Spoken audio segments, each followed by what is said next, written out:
Before I begin this video, I like to publicly apologize to Tabata. I owe him an apology. I just wasn't familiar with his craft.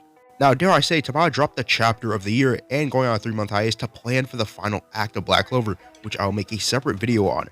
But this is how Black Clover changed the game for the Spade arc, going from a 7 out of 10 to an 8.5. This is amazing. But before we begin this video, make sure to leave a like and subscribe. Hit the bell notification to stay notified whenever I upload a video. And Black Clover being on a 3-month hiatus, I do have some different videos planned for Black Clover and Jujutsu Kaisen and My Academia, so you should definitely stay tuned for that, and I might throw Dragon Ball Super into the mix.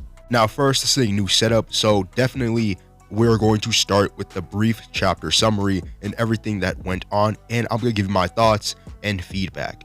The chapter perfectly starts with Yuno and Nock actually having a conversation, with Nock saying that he has somebody that Yuno wants to meet, and it is his mother Seal, which we have predicted time and time again in the Black Clover fandom that she might be alive, since it was never mentioned that she died, or we haven't saw her die. But yes, Lois is dead. Personally, I don't have a problem with it at a writing standpoint, but I have a problem with Nock just doing it at a out of nowhere time. Most things in this arc didn't go as Nock planned, but I don't have a problem with that. It's just that Nock's timing is very weird in this situation. Personally, I like this conversation between Yuno and Seal. It's because Seal does mention that Yuno has grown up and he has really become a strong magic knight, but she also tells us that there's things that they need to talk about and may be hard to accept. And Yuno is basically asks, does he want to be the ruler of the Spade Kingdom?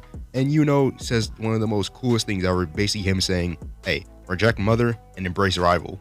Yuno, even after everything he's been through the past 3 days, the fight with Xenon, the slaughter of the Golden Dawn, beating Xenon and fighting Lucifero, his mindset has not changed.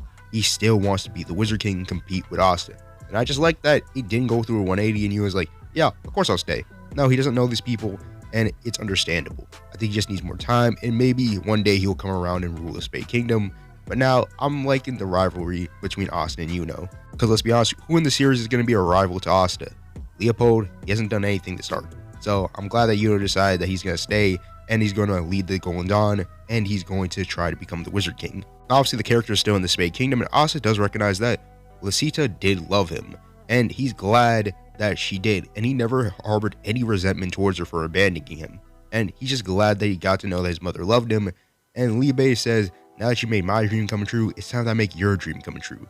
And they're just talking about Damnatio, and Liebe just says, yeah, I hate that guy. And it's crazy, because I never thought I would see Liebe, actually say this. But it's obvious that he hates that guy, because again, he basically put Asta on trial, and basically means that puts Liebe on trial. So I do want to see a conversation with that. This isn't where the real plot twist I'm talking about. This is where it really gets down. This is where peak Black Clover comes into play. It's when Damnatio and Julius have their conversation, and Julius just is confused. He's glad the Spade Kingdom fight has ended, but there feels like there's still more. There's a problem. There's no way that it could be this easy, and there's still something looming. Damnatio gives Julius the research of 20 years ago about every devil in the underworld, well, basically the Supreme Devils, and the documents say that Magicula doesn't exist on the Tree of Death. She's just not there. And it also says that Astaroth basically vanished from the underworld, which is the 3 rulers, Beelzebub space, Lucifero gravity, time being Astaroth. And Magicula seems like she was a replacement for him, which is crazy because we know that Tabata created Magicula, and I think he's going to go through the actual Tree of Death and the other devils, but it does seem like Astaroth is somewhere looming somewhere else, and I don't think Astaroth is evil. With the extensive research, and it comes to the conclusion that Damnatio says that the Time Devil, there's only one person that uses time. And he's just thinking to himself, please tell me you have nothing to do with this. He wants to know that Julius has nothing to do with this, because Julius at heart is a good person. He wants to know that Julius isn't the one that's orchestrating everything. He wants to know if he's Astaroth. And shockingly, Julius is actually surprised by this. The only person with time magic is him. Julius is about to tell Damnatio to restrain him, but it's too late. The person that Julius was is gone, and he now grows up into somebody different. And the person puts a finger on his forehead saying, is that not what you wanted to hear? It basically pauses his brain, is what I wanted to assume. And we finally get the person who's been orchestrating the whole thing as planned. Lucis Zagratis, the 4th Zagratis sibling, telling Adramelech that everything has went according to plan and time is up. Now, I want to talk about this. People have been getting confused. Julius is not evil. Julius is a fake persona that is made by Lucis. Think about the whole William and Patri situation, then tie it right back to Julius and Lucis. This might be the case, and it might be a parallel to that. And this is one of the biggest criticisms of the Elf arc, which was Julius surviving. But this made it so that Lucis could plan out the whole Spade arc to his favor. And I think this alone makes the Elf arc a possible near 10 out of 10 arc, so I already have it as a 9 out of 10, and this fixed the issue of Julius getting resurrected, because this wasn't just for some fan service. No, this was for a plan that Tabata had in his back of his mind since the beginning of Black Clover.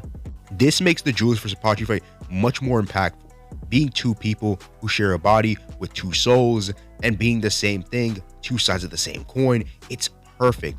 I, for one, didn't really believe in the clock theory until now. It seems like Lucis was actually playing with time so he could find the right outcome for these characters to beat Lucifero and to prey on Lucifero's downfall and to get his heart. So I'm going to put it like this in words y'all understand. This is peak fiction. This is peak Black Clover. This is the best plot twist in modern day Shonen Jump. It's crazy because the villains in the Spade arc haven't been good. Yes, I will say that, but they were all just pawns in Lucis' plan. They were basically playing checkers while Lucis was playing chess. 4D chess. Lucis not only made this fake persona being Julius Nova Chrono, is what I like to call it until the 3 months are up, but I'm going to say it for now. He not only got William and Yami the Magic Knights, the key components of the underworld, he was able to basically manipulate Zenon into thinking that the Undying Body is the only way to go. He slimed out Lucifero, his biggest op in the matter, having one of the 3 rules of the underworld and being a host of it. He messed with time just so he could find the right outcome so somebody could beat Lucifero and take his heart. And not only that, I knew a drama would come into play and change the Spade arc, which would be delivering the heart to Lucis. It's crazy because Lucis may have planned most things in Black Clover, and that just makes him even better as a villain. Most of the villains were made in this arc, yes, but they were just stepping stones for Lucis and his plan.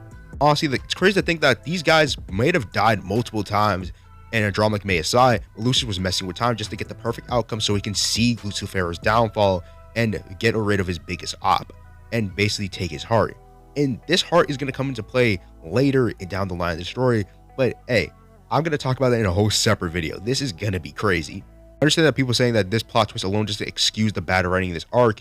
I just gotta say, this all being just a stepping stone for Lucis and his reign is crazy, and I just gotta give the Spade arc a 8.5 out of 10 or just an 8 out of 10. And the Elf arc just, it basically boosted the Elf arc up, because the one criticism that I had, which was Julius being alive and living, it actually comes into a factor for the Spade arc, which would make it a 10 out of 10 in my book.